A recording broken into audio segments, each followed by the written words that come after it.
Sound 2 3 check. Sauti 1 2 3 1 2. Sound 2 3 check. Sauti 1 2. Sound check 2 3 1 check. Yes, tunakagua mitambo. Sauti 1 2. Sound checking 1 2. 2 3 check sound. Sound 2. Sound 3 1 check. Check 2.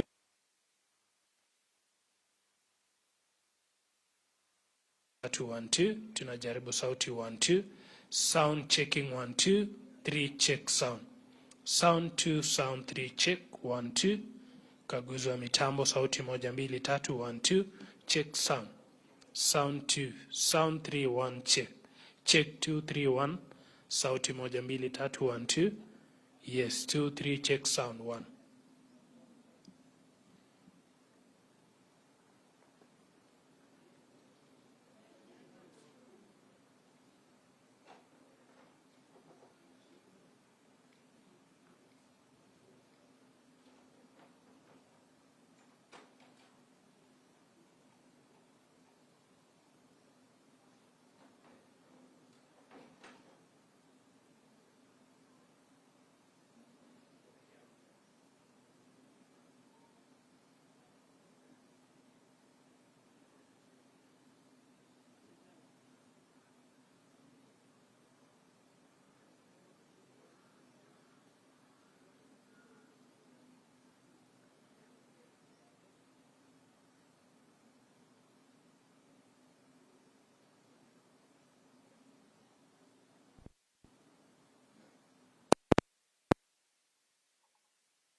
One two check sound.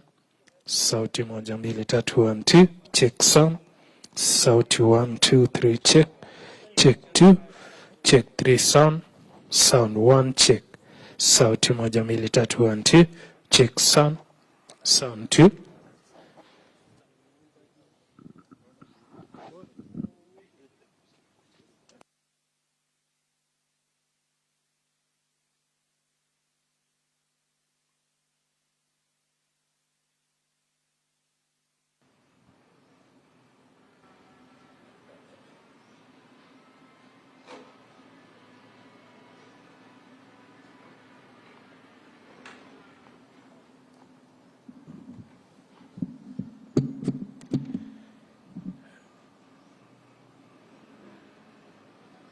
Good afternoon, ladies and gentlemen.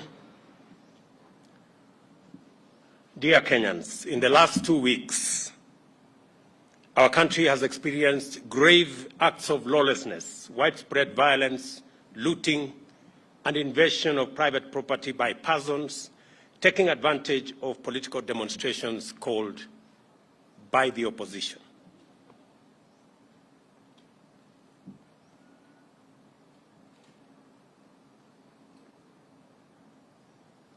Do we start again or something?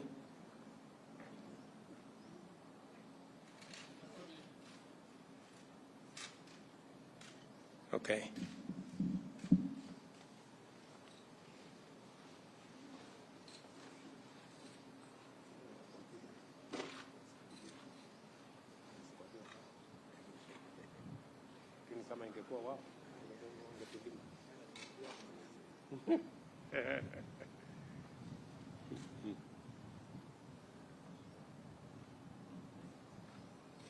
Okay. Somebody tell me when we are ready. Kidogo bado, eh?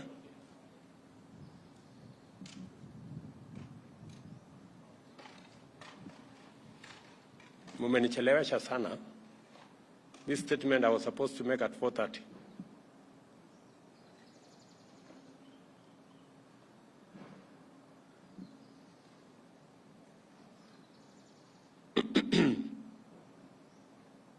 Thank you very much.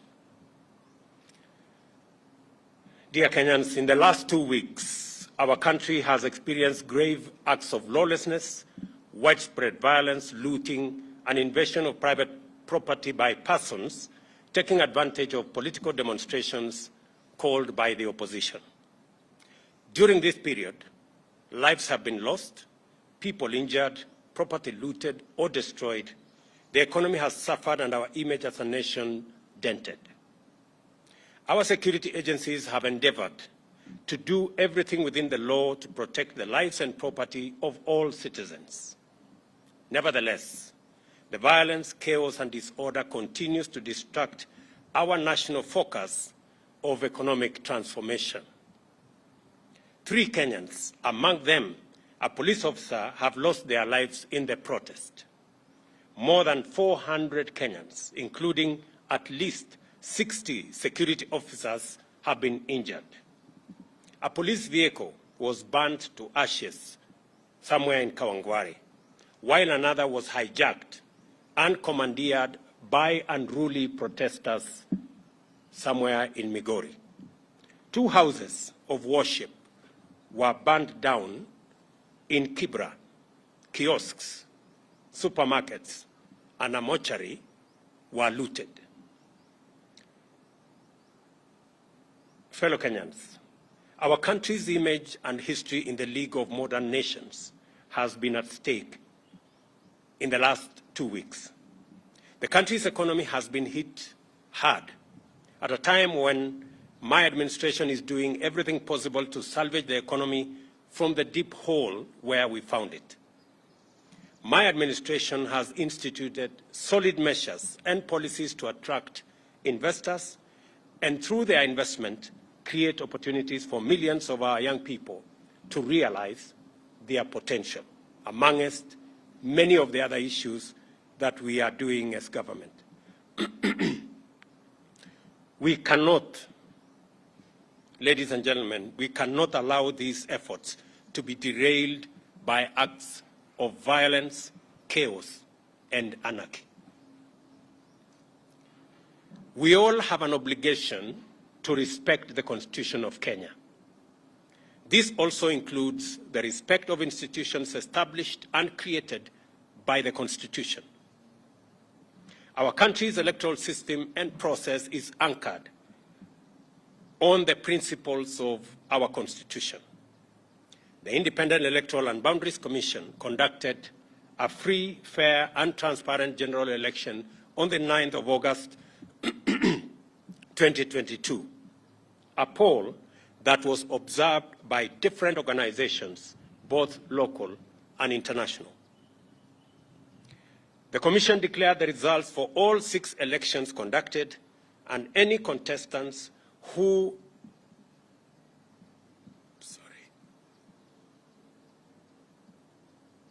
were aggrieved by the outcome had an opportunity to present their grievances to the country's judicial system for arbitration. The Supreme Court of Kenya had and determined with finality the 2022 presidential election dispute and ruled on the petitions that were filed by the aggrieved contestants and their supporters. Nevertheless, I have carefully listened to the issues raised by my friend, the Honorable Raila Odinga. In times like this, it is not about who is right or who is wrong. Like Winston Churchill said, I dare say, and I quote, "Courage is what it takes to stand up and speak, but it is also what it takes to sit down and listen." I have always been ready to engage Kenyans of all walks of life, including elected and appointed leaders from across the political divide and the religious fraternity, on how to make our country better and prosperous.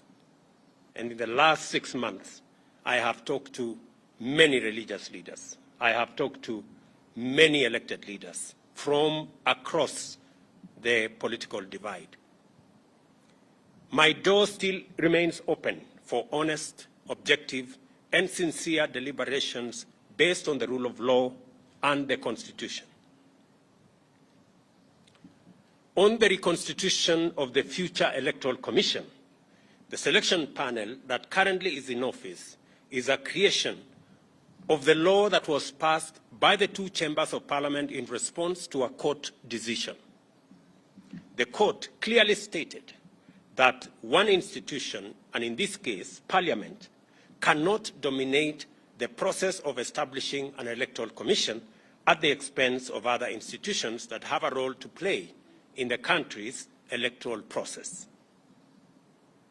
However, considering the matters raised by our friends in the opposition, I suggest a bipartisan engagement in Parliament on the reconstitution of the IEBC panel within the parameters of the law and the Constitution. In any case, as a Democrat and guided by the Constitution, I, on the 9th of December 2022, sent a memorandum to the Speakers of the National Assembly and Senate requesting the purposive intervention on implementation of the 2/3 gender rule, entrenchment in the Constitution of the Constituency Development Fund, Senate oversight and national gender affirmative action funds, establishment of the position of the Leader of Opposition, and the improvement of parliamentary oversight of the executive. And for the record, Parliament has already approved the parliamentary oversight of the executive, and shortly, cabinet secretaries will be appearing before the House to answer questions. The other items are still in Parliament. The IEBC selection panel and the future process of recruitment of its commissioners could as well be part of a conversation leading to constitutionally and legally binding proposals through a bipartisan parliamentary process. In other words, I am suggesting that the issues that have been raised by our friends on the matter of IEBC,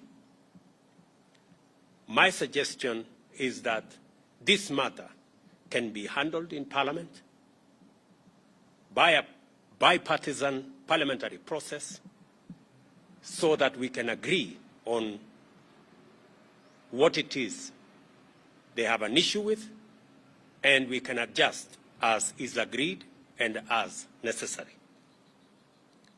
And therefore, in these circumstances, and in view of the recent events that led to loss of life and destruction of property in the demonstrations that have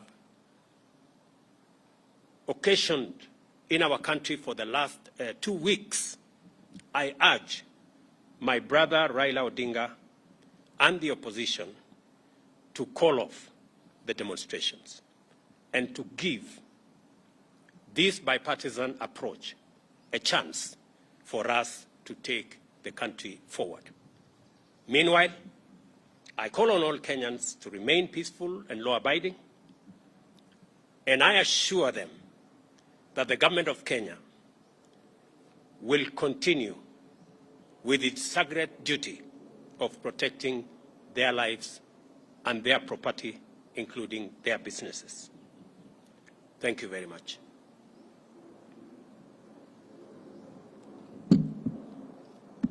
I can take 1 or 2 questions.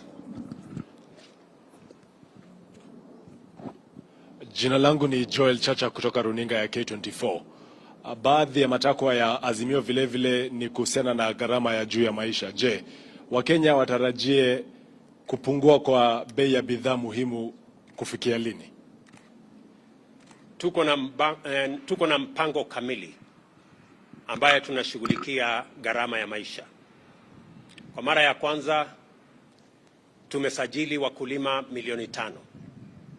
Tuko na mbolea milioni 6. Saa hizi wakulima wetu wanashughulika na kupanda chakula kote katika taifa letu la Kenya. Juzi nilitangaza ya kwamba tumeagiza chakula kutoka nje na itaanza kufika wiki hii. Tuhakikishe ya kwamba pale kutakapotokea pengo ya kukosekana kwa chakula kabla hatujapata ile chakula ambayo tunazalisha mashambani na wakulima wetu, tutakuwa na nafasi ya kutumia chakula ambayo tumeagiza kutoka nchi za nje. Tumeagiza mahindi Tumeagiza mchele, tumeagiza maharagwe, tumeagiza chakula ya aina nyingi ambazo tayari tulipatiana ilani kwa wakulima wetu kwamba kama kuna mkulima yeyote ambaye bado wako na chakula katika magala zao waziuze, kwa sababu kuanzia mwezi huu tutapata chakula kutoka nje ya nchi. Na pili, ni watangazie Wakenya ya kwamba mahali tulipata gharama ya chakula pale ilikuwa shilingi 230. Fikia sasa ni shilingi 180. Kumaanisha ya kwamba zile hatua tumezichukua zimeanza kupunguza gharama ya maisha, lakini mpango yetu ni mpango ambayo inaitwa sustainable. Ndio sababu tunashughulika na wakulima wetu. My name is Chemutai Goen from Citizen TV, and in paving way to this bipartisan process that will initiate in Parliament, if it doesn't bear any fruit, and there are positions that have been taken by yourself, your deputy, and several other leaders in government regarding a handshake or a working relationship, do we then foresee this possibly leading to that if it is for nation and for self? Chemutai, I didn't understand what you said. Sorry.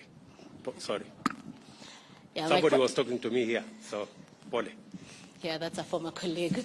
My question was, this bipartisan process that is being initiated, possibly that will start in Parliament, if it doesn't bear any fruit, and there are positions that have been taken by yourself, your deputy, and other leaders in your government regarding a handshake, do we foresee a position where maybe there will be softening of stances and a possible working relationship, even if it does not translate to sharing of positions in government? You know, as a believer in the rule of law, and as a believer in running an accountable government, our position is that we should never be in the position that this country was put by the handshake, where there is no distinction between government and the opposition. Once you compromise accountability and oversight, you are in for a lot of trouble. Our position is that we want to engage our brothers and sisters on the other side on issues that are important to the people of Kenya, them as an opposition, us as a government. That way, the system of checks and balances remains intact. Hi, Mr. President. I'm Sydney Chazima from NTV. I have one or two questions. One, in a parliament where the ruling party or the ruling coalition enjoys a very high majority, how bipartisan will that process be? And then secondly, you've only touched on one of the issues that the opposition was putting forward as part of their demands. There are issues to do with the servers. There are issues to do with the high cost of living, which you have mentioned. Then thirdly, this is to do with the demonstrations. We've seen some kind of brute force against the media from the police. We would like you to address that. On your first issue, we've been this road before. We've sorted out matters in a bipartisan way in Parliament before, irrespective of what numbers there are. And in any case, the numbers in Parliament, the difference is not that much from where I sit. So I do not see any threat of any side. And in any case, when we engage in a bipartisan approach, it is not a game of numbers. It is a game of reason and how we put our arguments in a manner that carries not one side, but all sides. That is the essence of a bipartisan approach. I have responded in my statement, if you read carefully my statement, I have responded to all the issues that our good friends on the other side have engaged in. And finally, we are great believers in free media. And any engagement that puts the media in danger is not acceptable. However, in the context of the violent demonstrations, you agree that there has been a lot of violence against citizens, many citizens, properties, burning or down of buildings, including churches. In that confusion, there could have been incidences where the media was caught in the fray. I do not think there is any deliberate attack on the media.